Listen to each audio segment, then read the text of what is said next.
Come è cambiato il lavoro e come si sono modificate le aspettative dei giovani che vi si affacciano? Da queste ed altre domande ha preso il via il seminario Job Shape Shifting, il lavoro cambia forma, promosso dal sistema Giovani di Confcommercio Veneto in collaborazione con Blue Eggs all'hotel Y-40 di Montegrotto Terme.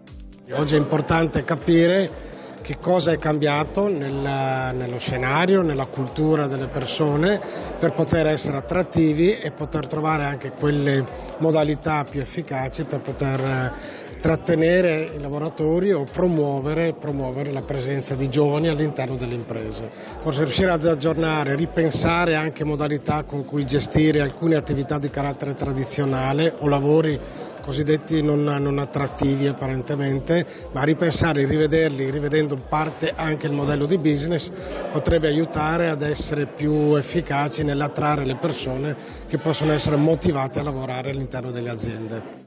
Il seminario ha approfondito, grazie alla consulenza della società di ricerca Blue X, l'evoluzione del mondo del lavoro negli ultimi anni. Come è cambiato il senso del lavoro? Quali sono i nuovi paradigmi sociali e culturali che orientano la ricerca dell'occupazione e che tipo di aspettative nutrono i più giovani? Ci troviamo di fronte a un grande cambiamento rispetto al lavoro, che è un cambiamento riguardo i tempi del lavoro, intesi anche proprio come progetto di carriera, quindi il lavoro diventa invece un'esperienza più istantanea, più momentanea, e anche come luoghi cambiano gli spazi, anche il tipo di moneta di scambio che oggi viene richiesto come pacchetto di lavoro è molto variegato, non è più soltanto monetario. Non è certo la prima volta che Confcommercio del Veneto e Blue X collaborano per fotografare l'evoluzione del mondo lavorativo.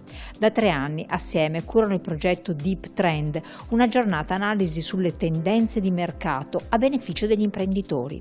A Montegrotto si è andati anche oltre, approfondendo come i profondi movimenti della società stanno cambiando radicalmente il modo di concepire il lavoro.